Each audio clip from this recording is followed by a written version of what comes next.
आज आ गए हैं 2 जनवरी। क्लास हो शुरू, बड़े बड़े क्लियर। वकील मोहम्मद साहब, गुड मॉर्निंग। निशांत, प्रत्येक, साक्षी, घनश्याम, निशांत, बजरंगी, ठीक है ना माहौल एकदम। अभी बार कल आपको क्या पढ़ाया हमने, एक बार वही पीडीएफ में निकाल लेता हूँ। 8 से 9 की क्लास। देखो कल मैंने आपको न्यूटन का सेकंड लॉ से स्टार्ट किया था हमने, अगर आपको याद आ रहा हो। और मैं क्लास में मानकर चलूंगा हमेशा कि आप पीछे की क्लास पढ़ कर आए हैं, ठीक है। हर महादेव, हर महादेव। चलो छपरा से गुड मॉर्निंग हमने ले लिया है। राधे सोलह का ऑल क्लियर, ठीक है। प्रणाम भाई, प्रणाम विकी भी। हर महादेव, निशांत से जतिन। देखो बेटा न्यूटन का सेकंड लॉ पढ़ा, तो किसी वस्तु पर जो नेट फोर्स लगेगा, जो कुल बाह्य बल लगेगा, वो संवेग परिवर्तन की दर के समानुपाती होगा। फिर हमने यहाँ पर ये देखा कि ये फॉर्मूला निकल के आया कि किसी वस्तु पर जो नेट फोर्स लगता है वो डेल्टा Q/डेल्टा T है। इसी को हमने आगे बढ़ाया तो F = ma। तो मैंने कहा था आपको दोनों फॉर्मूले याद रखने हैं और ये बात याद रखनी कि F = ma हम तभी लगाएंगे जब वस्तु का मास द्रव्यमान ना बदल रहा हो। अगर वस्तु का मास कांस्टेंट है F = ma आप लगा सकते हो। ये हमने कल क्लास में पढ़ा कि फोर्स की SI न्यूटन होती है और सीजीएस प्रणाली में डाइन होती है। 1 न्यूटन 1 लाख डाइन के बराबर है या 1 डाइन 10 की पावर -5 न्यूटन के बराबर है। इसे हमने प्रूव भी किया। फिर हमने कल क्लास में देखा कि जब कोई फिल्टर अपना हाथ पीछे खींचकर क्यों लेकर जाता है, उससे क्या फायदा होता है, ताकि वो टाइम बढ़ाए, इससे आपको चोट कम से कम लगे। एक हमने कल क्लास में पढ़ा कि अगर किसी वस्तु पर कोई बाह्य बल ना लगाएं, एक्सटर्नल फोर्स ना लगाएं, तो उसका मोमेंटम नहीं बदलेगा। तो मैंने इसे क्लियर लिखाई थी। रेखीय संवेग संरक्षण के लिए किसी वस्तु पर बाह्य बलों का योग 0 होना चाहिए, लेकिन नेट फोर्स 0 होना चाहिए। एक मैंने क्वेश्चन आपसे पूछा था कल क्लास में कि मोमेंटम में चेंज अगर निकालना हो, ध्यान रखें मोमेंटम में वेक्टर क्वांटिटी है, इधर मोमेंटम पॉजिटिव या नेगेटिव लेंगे। ये क्वेश्चन मैं ये कराया था आपको, ठीक है। मैंने क्वेश्चन किए थे कल क्लास में और जाते जाते एक अच्छा हमने क्वेश्चन ये किया था कि अगर बम रखे फट जाए, जो रखा हुआ था उसको मोमेंटम 0 था, फटने का जितने टुकड़े बनेंगे उन सारे टुकड़ों के मोमेंटम का सम भी कितना होगा, 0 ही होगा। तो हमने कल क्लास में ये हम पढ़ चुके हैं। अब आपकी क्लास में आते हैं। सेकंड रो में एक दो बात बतानी है, फिर हम थर्ड रो की तरफ प्रस्थान कर जाएंगे, ठीक है। सुनील, जतिन भाई एक बार लिख दो, आपने नमस्ते, राधे राधे, क्यों बार-बार कमेंट करते हो? 50 बार एक राधे राधे हो गई, राधे राधे। आप काउंटर लेके बैठोगे, क्या सारी काउंटिंग आज कंप्लीट करेंगे क्लास में। तो इन हरकतों से बचा करो। क्लास में एक बार लिख दिया, आपका नाम आया नहीं आया सब्र करो थोड़ा सा, ठीक है। और ध्यान दिया करो, अपने नाम पे कम दिया करो।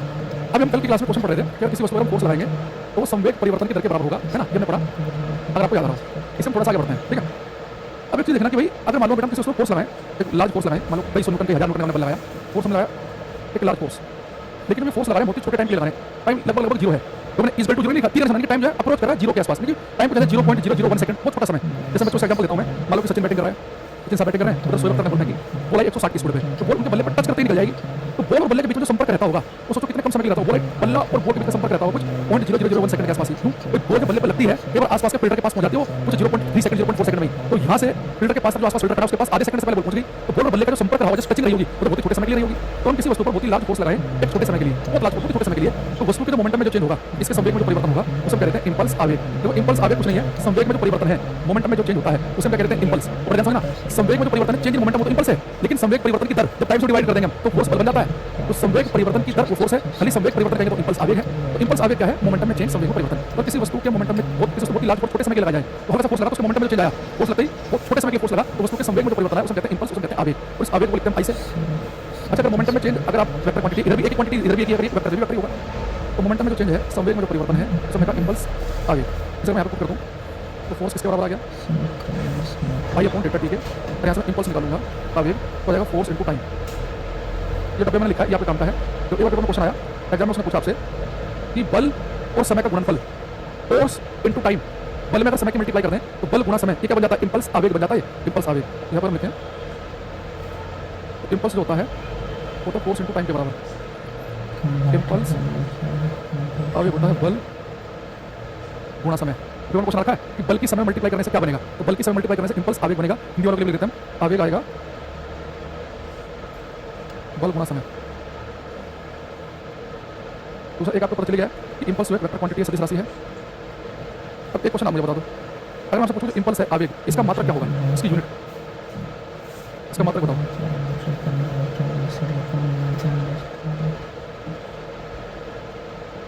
करो भाई,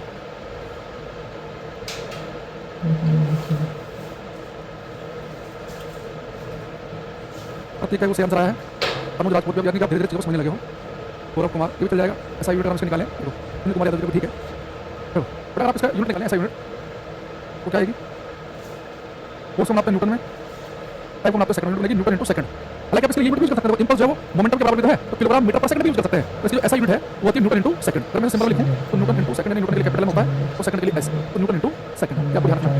अब इसमें देखो, ये पिछली बार AW के पेपर में स्टैंड वाला ऑपरेटर पेपर होता है, एसएससी लेता है, बहुत सारे बच्चों की तैयारी भी कर रहे हैं। तो उसमें क्वेश्चन आया था इनमें से, इंपल्स वाले में से, कि किसी वस्तु पर बहुत ही लार्ज फोर्स छोटे समय के लिए लगाएंगे तो मोमेंटम में जो चेंज होगा इंपल्स आवेग कहेंगे, संवेग में परिवर्तन आवेग हो जाता है।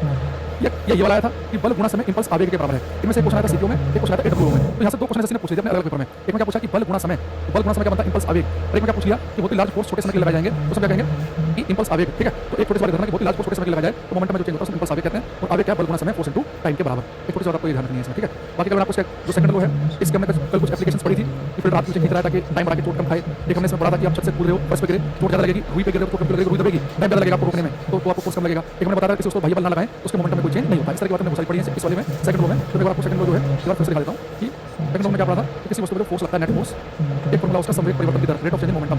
इसी को हमने आगे बढ़ाया तो नेट फोर्स हमारे पास क्या बन गया, F इक्वल टू m में। एक हमने क्या पढ़ा कि जो इंपल्स होता है आवेग, वो क्या होता है, फोर्स इनटू टाइम के बराबर। ठीक है, तीनों फॉर्मूले याद रखना है। फोर्स वेक्टर क्वांटिटी है, मोमेंटम भी वेक्टर क्वांटिटी है और इंपल्स आवेग भी वेक्टर क्वांटिटी है। इसके यूनिट होते हैं न्यूटन और इसके न्यूटन इनटू सेकंड। ये बात हमने क्लास में पढ़ी, ठीक है। अब देखो थोड़े से अच्छे क्वेश्चन की तरफ आते हैं। एक दो बढ़िया क्वेश्चन करेंगे अभी।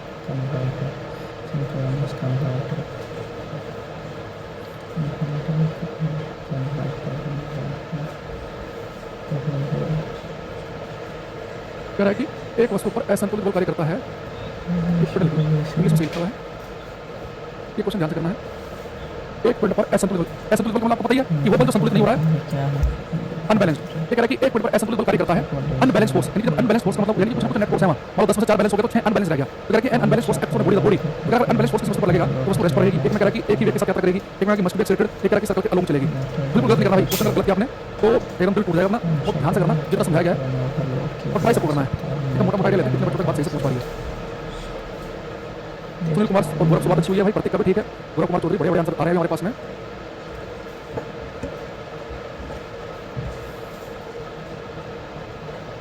सिंक्रोनस मोटर को चलाने के लिए उत्तेजक,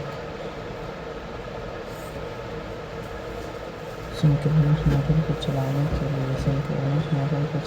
के लिए उत्तेजक को कम हद से पर मोटर में एक आदित्य शुक्ला दिख रहा है सिंटू कुमार का, बाकी सबका घनश्याम, नितिन सबका ठीक है एकदम। सौरभ यादव, अनुराग राजपूत, आर्यन सिंह बहुत बढ़िया। देखिए किसी वस्तु पर आपने लगाया असंतुलित बल, कि वो बल जो संतुलित नहीं हो रहा है ना, अनबैलेंस यानी कुछ नेट फोर्स लगा है। तो आपको पता है कि किसी वस्तु पर लगने वाला नेट फोर्स इस तरह होता है F इक्वल टू m के। जब किसी वस्तु पर फोर्स लगाओगे तो बेटा एक्सेलरेशन पैदा करता है, उसको एक्सेलरेट कराएगा। तो किसी वस्तु पर फोर्स है तो वस्तु एक्सेलरेट करेगी ही करेगी। जब तक फोर्स लगाओगे तब तक एक्सेलरेट करती रहेगी, एक समान वेग से नहीं चलेगी। अगर आपने किसी वस्तु पर फोर्स लगाया तो उसको एक्सेलरेट करेगी, लगातार उसकी वेलोसिटी में चेंज आएगा, वेग बदलेगा उसका। एक में कह रहा बच्चा कि रेस्ट पे रहेगी, रेस्ट पे रहेगी। अगर उसके ऊपर लगाओ तो बैलेंस फोर्स, संतुलित बल यानी कि नेट फोर्स ये होता तो वो रेस्ट पे लगातार रेस्ट पे रहती। अगर वस्तु के ऊपर कुछ फोर्स है तो फोर्स वस्तु के अंदर एक्सेलरेशन पैदा करेगा, F इक्वल टू m में। ये तो बता रहा है कि अगर कोई वस्तु है जिसका मास m है उस पर बल लगाओगे तो एक्सेलरेट करेगी, बल नहीं लगाओगे तब नहीं करेगी। अगर किसी वस्तु पर कोई असंतुलित बल ना लगे, नेट फोर्स 0 हो तो रुकी वस्तु रुकी रहेगी और एक स्पीड से चलती रहेगी। तो आंसर बनेगा इसका सी। अगर आप इस बात को समझिए ठीक, इसका दूसरा भाई है ये कह रहा है कि यदि कोई पिंड त्वरित नहीं है, if body is not accelerated, अगर कोई वस्तु एक्सेलरेट नहीं कर रही है तो इसका क्या मतलब है। पिछले वाले क्वेश्चन को उल्टा लिख दिया इस बार। सब बच्चे करेंगे इसका आंसर देंगे। सोनिया राठौर, घनश्याम, नितिन, सुनील कुमार यादव, मोहित, काजल तिवारी, सब करो ये।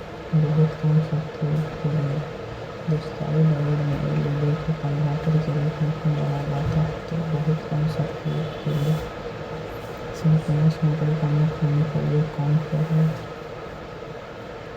सिंक्रोनस मोटर का सिंक्रोनस मोटर का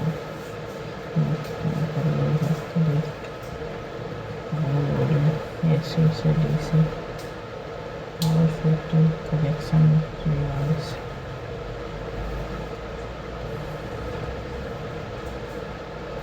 पावर फैक्टर करेक्शन डिवाइस।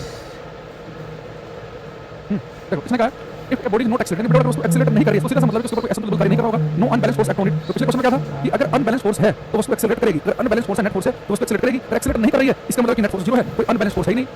दोनों क्वेश्चन को रिलेट कर पा रहे हो भाई। एक में क्या कहा उसने, अगर कोई पिंड त्वरित नहीं है, एक्सेलरेट नहीं कर रहा, एक्सेलरेट कब नहीं करेगा। तो F इक्वल टू m में क्या कह रहा है, अगर पिंड एक्सेलरेट नहीं कर रहा, एक्सेलरेशन 0 है तो इसका मतलब कि नेट फोर्स भी 0 होना चाहिए। सी ऑप्शन में कह रहा है कि नॉट 0, सी ऑप्शन नहीं ठीक होगा, यहां वाले का बी सही है। अरे कोई पिंड एक्सेलरेट नहीं कर रहा, इसका मतलब कोई अनबैलेंस फोर्स नहीं है उसके ऊपर। ये मतलब लगाना कि no force act on it. हो सकता है कि फोर्स उसके ऊपर 20 भी काम कर रहे हैं, सारे बैलेंस कर रहे हैं दूसरे को। मैंने पहले बताया बात आपको। अब मैंने आपको सीधी सी बात बताई है, कोई वस्तु एक्सेलरेट करेगी या नहीं करेगी वो डिपेंड करेगा कि उसके ऊपर अनबैलेंस फोर्स है कि नहीं है। अनबैलेंस फोर्स होगा तो एक्सेलरेट कर जाएगी, नहीं तो नहीं करेगी। अगर किसी वस्तु के ऊपर ये होगा कि 50 फोर्स काम कर रहे हैं, सारे बैलेंस कर लेंगे दूसरे को, तो नेट फोर्स 0 कहलाएगा वो। तो पिछला क्वेश्चन वाला क्वेश्चन सेम ही तो है। तो पिछले में कहा कि वस्तु एक्सेलरेट कर रही है तो मैं कहा कि नेट फोर्स होना चाहिए, अनबैलेंस फोर्स लगा तो एक्सेलरेट करना चाहिए। इसमें कहा कि एक्सेलरेट नहीं कर रही तो अनबैलेंस फोर्स नहीं होगा। ये करना थोड़ा हिंदी में ठीक करना पड़ेगा, लैंग्वेज इंग्लिश में। रेखीय संवेग के संरक्षण का सिद्धांत बताता है कि किसी निकाय का, मैं ठीक कर दूंगा, रेखीय संवेग के संरक्षण का सिद्धांत बताता है कि किसी निकाय का रेखीय संवेग, principle of conservation of linear momentum states that the linear momentum of system. रेखीय संवेग का संरक्षण सिद्धांत बताता है कि किसी निकाय का रेखीय संवेग कह कि नहीं बदल सकते, एक कह कि स्थिर नहीं रह सकते, कह बदल सकते, जब बल लगे, एक कह बदल सकते जब बाह्य बल कार्य करे। बाहरी ताकत करेगा, बाह्य बल जब बाह्य बल कार्य करते हैं। ये चार ऑप्शन है, बताओ। केमिस्ट्री का भाई आप एक काम करना, वो 11 बजे के बाद कॉल सेंटर पता करना है, या फिर जो नंबर होता है व्हाट्सएप वगैरह मैसेज डालना। हमारे हमारे फिजिक्स का पता रहता है। अमन, अर्जुन, मोहित, सुनील, सिंटू, ज्योति, अमन, रोहित, नवनीत कुमार चौधरी। मैंने पिछले क्लास में बताया था, अगर किसी वस्तु पर बाह्य बलों का योग शून्य हो तो उसका मोमेंटम नहीं बदलेगा। आप किसी वस्तु का मोमेंटम तभी बदल सकते हैं तो उस पर बाह्य बल कार्य करेंगे। अगर किसी वस्तु पर बाह्य बल शून्य हो तो मोमेंटम रहेगा कांस्टेंट। अगर बाह्य बल शून्य नहीं है तो मोमेंटम बदल जाएगा। तो डी ऑप्शन सही है। इंटरनल फोर्स कुछ नहीं करता मोमेंटम कंजर्वेशन में।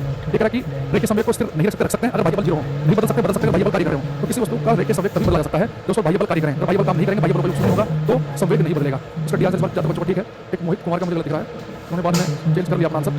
बाकी सब ठीक है। एक बच्चे गलत नहीं, इनके अलावा एक बार किसी का हो तो उसका कमेंट चला गया है, वरना मोर हो गया, सब ठीक है। जो पैदा करता है गति से पास चलाता है। एक बड़ा अच्छा क्वेश्चन था इसमें, थोड़ा सा आपको बुद्धि का भरपूर प्रयोग करके पढ़ाना है। गति क्षेत्र में निर्माण करता है। देखिए क्वेश्चन का जो पैदा करता है परिणाम गति से पास चलाता है। Question number 39। एक नियम गति बनाए कुछ चुनौती केवल अगर 10:50 पर सब डाउट डिस्कस होता है सब स्टूडेंट का। अच्छा भाई कहाँ पे होता है, बाकी वो नहीं बताएंगे। डैम्पर लाइनिंग का उद्देश्य क्या है? डैम्पर लाइनिंग का उद्देश्य क्या है? शुरू में एक इलेक्ट्रॉनिक मोटर में डैम्पर लाइनिंग का उद्देश्य क्या है? डैम्पर लाइनिंग का उद्देश्य क्या है? एक नियमित गति बनाए रखने के लिए उच्च चुंबकीय क्षेत्र का निर्माण करें। सिंक्रोनस मोटर सिंक्रोनस गति से क्यों नहीं चलता?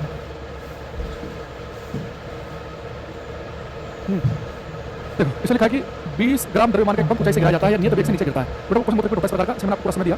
तो कह कि नियत वेग से नीचे गिरा, कार्य करने वाला आपको बताना कि नेट फोर्स कार्य करने वाला कुल बल क्या है। तो बात समझना यहाँ पर नेट फोर्स पूछा है तो कह कि यह नियत वेग से नीचे गिरा है। नियत वेग का मतलब क्या होता है? Constant velocity. नियत वेग कांस्टेंट वेलोसिटी। नियत वेग का मतलब है कि वेग परिवर्तन हो रहा है, वेग में कोई परिवर्तन नहीं है। नियत वेग का वेग में परिवर्तन कितना? 0। और एक्सेलरेशन कितना होता है? वेग परिवर्तन कितना? Rate of changing velocity. Acceleration भी 0 नहीं। अगर किसी वस्तु का वेग नियत है, कांस्टेंट वेलोसिटी है, तो एक्सेलरेशन 0 है और नेट फोर्स क्या होता है? F = m। अगर एक्सेलरेशन ही 0 है तो नेट फोर्स भी कितना होगा? 0। देखो अगर बेटा किसी वस्तु पर नेट फोर्स लगेगा तो वस्तु को एक्सेलरेट कराएगा। F = m कहते ही है अगर नेट फोर्स है तो वस्तु एक्सेलरेट करेगी। अगर नेट फोर्स 0 है, एक्सेलरेशन कितना? 0। एक्सेलरेशन 0 मतलब है कि वस्तु नियत वेग से गिरेगी, यानी कि ऑप्शन है। कई बार पेपर में बहुत लंबा चौड़ा क्वेश्चन आपको देगा तो लिख देगा कि वस्तु कांस्टेंट वेलोसिटी नियत वेग से चल रही है। अगर वेलोसिटी कांस्टेंट तो लिख लेना कि वेलोसिटी कांस्टेंट देखिए पेपर में, लेकिन नेट फोर्स 0 काम करेगा उसके ऊपर। क्योंकि फोर्स अगर कुछ भी हो, चाहे इतना फोर्स लो आप, इतना लो चाहिए लो, अगर F है तो F = m तो उसको एक्सेलरेट करेगी, उसका वेलोसिटी कांस्टेंट हो ही नहीं सकती। वेलोसिटी अगर कांस्टेंट है, वेग अगर नियत है, वेग में कोई परिवर्तन नहीं है, इसका मतलब है कि वस्तु एक्सेलरेट नहीं कर रही। एक्सेलरेशन 0 का मतलब है कि उसके ऊपर नेट फोर्स 0 होगा। F = m समझ छोटी सी बात नहीं, बहुत बड़ी बात है। न्यूटन साहब ने 3 शब्द का फॉर्मूला बताया, F = m। मेरा वस्तु के ऊपर फोर्स लगाओगे कुछ ना कुछ नेट फोर्स होगा, एक्सेलरेशन दिखेगा ही दिखेगा। अगर वस्तु एक्सेलरेट नहीं कर रही है यानी एक ही वेलोसिटी से भाग रही है, यानी कि नेट फोर्स 0 है। यानी F 0 A 0 या A 0 तो F 0 ये तो बता रहा है F = m। मास को 0 नहीं वस्तु का मास को छोड़े ना 2 ग्राम 5 ग्राम 20 ग्राम, ठीक है।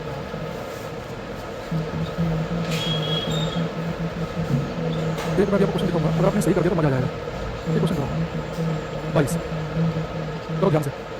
एक बच्चा आ गया मुझे हिट करने आधे घंटे के बाद क्लास में। नहीं जा रहा भाई, देश बिल्कुल सही तरक्की कर रहा है एकदम।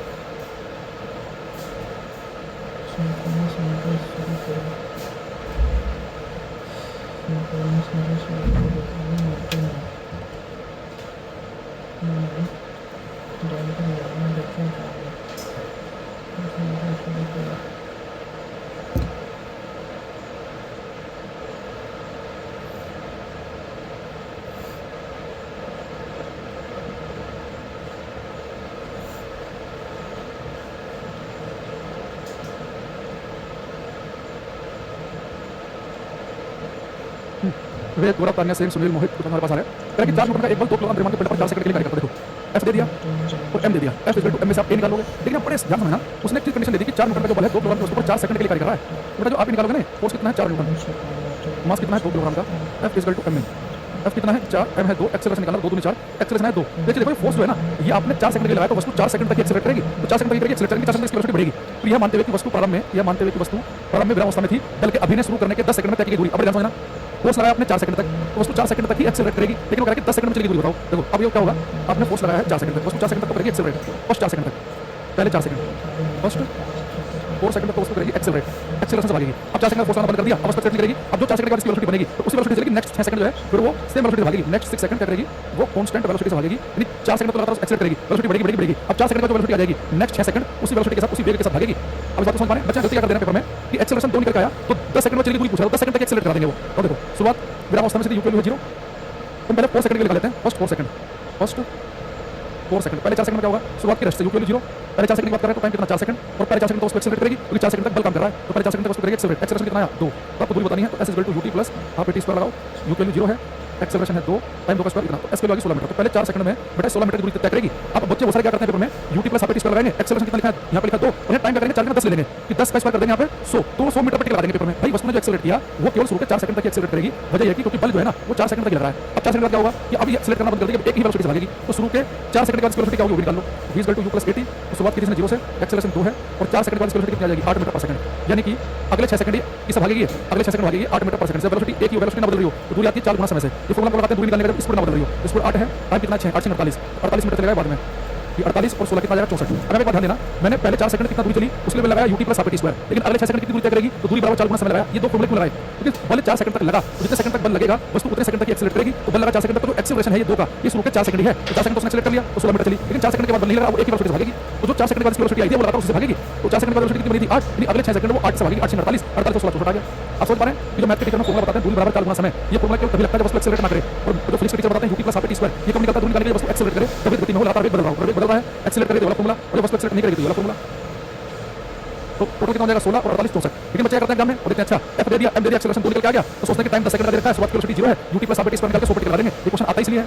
तुम छोड़ो तो मास्टर देखे मैंने पढ़ाते हुए वो बच्चों को सवाल तो बता रहे हैं क्वेश्चन का, तो अगर फोर्स 4 सेकंड तक लगा तो उसको 4 सेकंड तक ही एक्सेलरेट करेगी, तो 4 सेकंड तक एक्सेलरेट करेगी तो दूरी फिर जब एक्सेलरेशन हो जाती है प्लस हाफ at स्क्वायर से 4 सेकंड का बल लगना बंद हो गया, तो 4 सेकंड का जो भी वेग बनेगा अगले 6 सेकंड तक उससे भागेगी फिर वो।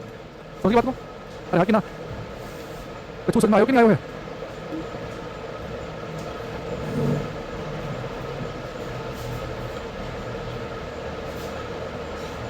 एक बड़ा प्यारा सा क्वेश्चन है, इन्हें थोड़ा सा बुद्धि का अधिक प्रयोग करना है। हाँ चलो ये करो, नीतीश कुमार तिवारी जब होगा ही बता देंगे है ना, तुम अब पढ़ाई करते रहोगे।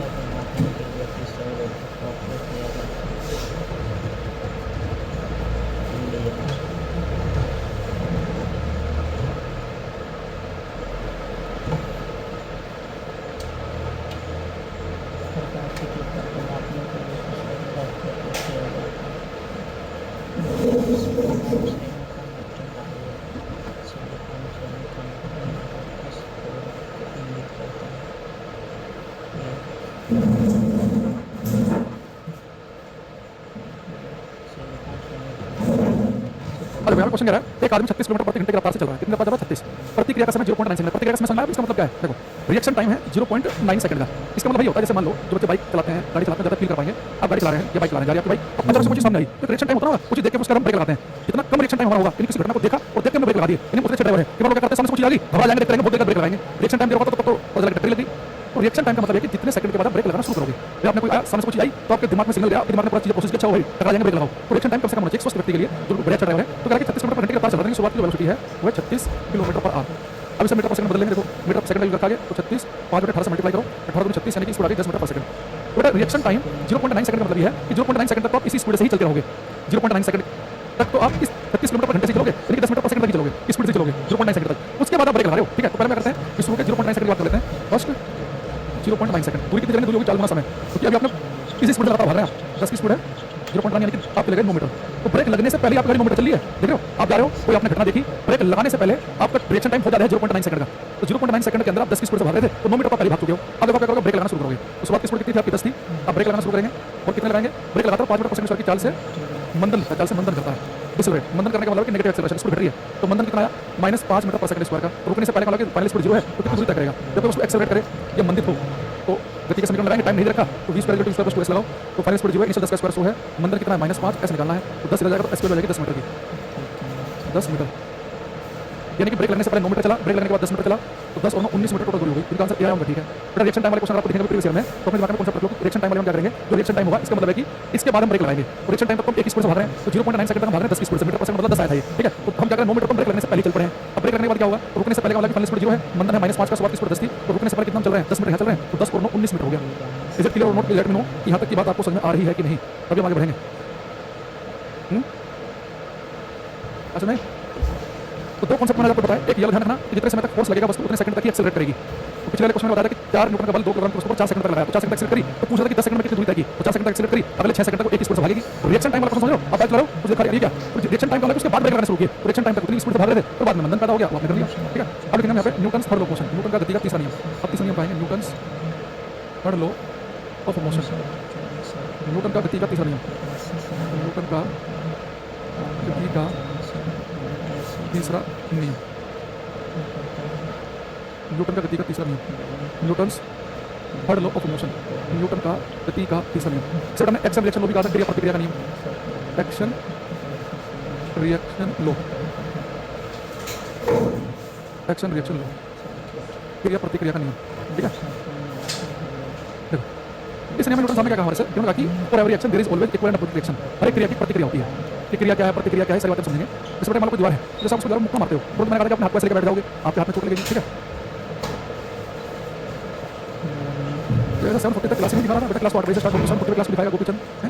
आपने दीवार में मुक्का मारा, तुरंत अपने हाथ को ऐसे करके बैठ गए, एक्चुअली क्या आप दीवार को हिट कर रहे हो, अगर आप इसे एक्शन कर रहे हो, तो दीवार क्या करेगी, जितना फोर्स आप दीवार पर लगाओगे ना, अगर आपने दीवार को 2 न्यूटन के बल से धक्का मारा, तो दीवार भी ठीक आपके हाथ पे 2 न्यूटन बल लगाएगी। देखो आपके हाथ ने दीवार को हिट किया, दीवार ने हाथ ने दीवार को, तो हाथ बल लगा रहा है दीवार पर, दीवार भी किस लगाएगी, हाथ पर, तो जो एक्शन देगा रिएक्शन भी उसे मिलेगी। ऐसा नहीं कि आप मुक्का तो मार रहे हैं दीवार में और आप सब पकड़ के बैठ गए, भैया सब सर में दर्द हो रहा है, अरे हाथ से मुक्का मारो तो रिएक्शन भी हाथ को मिलेगी, लेकिन मुक्का मारा और पैर पकड़ के बैठ गए, भाई साहब पैर में दर्द हो रहा है, दीवार को हिट किया था रिएक्शन मिली, ऐसा नहीं है। तो जो एक्शन देगा रिएक्शन उसे मिलेगी। तो न्यूटन साहब ने कहा कि अगर आप किसी वस्तु पर फोर्स लगाते हैं, जितना फोर्स आप वस्तु पर लगाएंगे उतने फोर्स आपको मिलेगा, नहीं जितना होगा रिएक्शन उतनी, जितना होगा एक्शन उतना होगा रिएक्शन। ये एक्शन रिएक्शन क्या बला है, ये एक्शन और रिएक्शन जो है, क्रिया और प्रतिक्रिया, ये दो बराबर और विपरीत बल है। एक्शन और रिएक्शन बराबर विपरीत बल, क्रिया प्रतिक्रिया तो बराबर बल है और दोनों अपोजिट होते हैं। अगर एक्शन लगा इधर को तो रिएक्शन लगेगी इधर को। तो बहुत सारे बच्चे के बाद जल्दीबाजी में क्या करते हैं, उन्हें क्या लगता है कि एक्शन और रिएक्शन तो इक्वल फोर्स है, एक्शन और रिएक्शन तो इक्वल फोर्स है और दोनों अपोजिट भी है, एक्शन रिएक्शन इक्वल भी है और अपोजिट भी है। तो बच्चे सोचते हैं कि एक्शन रिएक्शन को कैंसिल कर देते होंगे, बिल्कुल नहीं करते। तो दो बराबर और विपरीत बल एक दूसरे को कैंसिल करते कब है, उस बात को ध्यान समझना। जब मेरे पास में एक वस्तु है, मैंने तो लगाया 12 न्यूटन का बल, आपने भी लगाया 12 न्यूटन का बल, ये दोनों फोर्स एक दूसरे को कैंसिल कर देंगे, पता क्यों? क्योंकि दोनों बराबर भी हैं, दोनों अपोजिट भी हैं। तीसरी इंपॉर्टेंट चीज, दोनों फोर्स बराबर, दोनों अपोजिट, तीसरी इंपॉर्टेंट चीज है कि दोनों फोर्स एक ही वस्तु पर लग रहे हैं।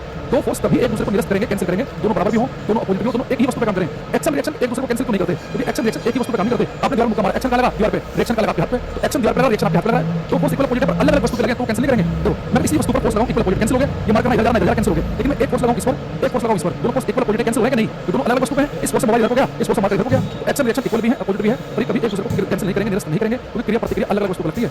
अरे एक ही वस्तु पर लगती तो बड़ी संकट आ जाता। धरती पर जीवन ऐसा होता है, सबको आज दिख रहा है, सब नदियों में तैरते हो, तो क्या करते हो, नदी में तैरते समय अपने यहाँ से पानी को पीछे धकेलते हो, एक्शन आपने पानी को पीछे धकेला, एक्शन पानी पीछे गया, जितने फोर्स पानी को पीछे धकेलते हो ना, ठीक उतने फोर्स पानी आपके शरीर को धकेलता है। आपने पानी को जितना फोर्स से पीछे धकेला उतने फोर्स पानी आपको आगे धकेलेगा, और दोनों फोर्स कैंसिल होंगे, क्योंकि आप फोर्स लगा रहे पानी पे, पानी लगा शरीर पे, पानी में आगे बढ़ते हो जाओ। तो एक्शन रिएक्शन कैंसिल कर देते, आप पूरी जिंदगी पानी में ऐसे करते रहते, 1 सेंटीमीटर आगे ना बढ़ते। आप रोड पर चलते हो, आप जमीन को अपने पैर से धकेलते हो, पीछे जमीन पीछे धकेलोगे, जमीन आपको आगे धकेलेगी, आप आगे बढ़ जाओगे। अगर एक्शन रिएक्शन कैंसिल हो जाया करते तो भाई कहीं ऐसे करते रहते, कभी आगे बढ़ते ही ना। एक्शन रिएक्शन कैंसिल नहीं करते, क्योंकि एक्शन आप लगा रहे हैं जमीन पर, रिएक्शन लगा रहे हैं शरीर पर, तो एक्शन रिएक्शन कैंसिल क्यों नहीं होंगे, दोनों अलग अलग वस्तु पर काम करते हैं। सारी बातें लिखेंगे 1 बाय 1 लिखेंगे। Action and reaction are, action and reaction are तो equal and opposite forces which acts on different bodies, therefore they never cancel out each other। Hindi लिखेंगे, क्रिया और प्रतिक्रिया, क्रिया और प्रतिक्रिया दो बराबर और विपरीत बल हैं, दो बराबर और विपरीत बल हैं जो कि अलग अलग वस्तुओं पर कार्य करते हैं, इसलिए एक दूसरे को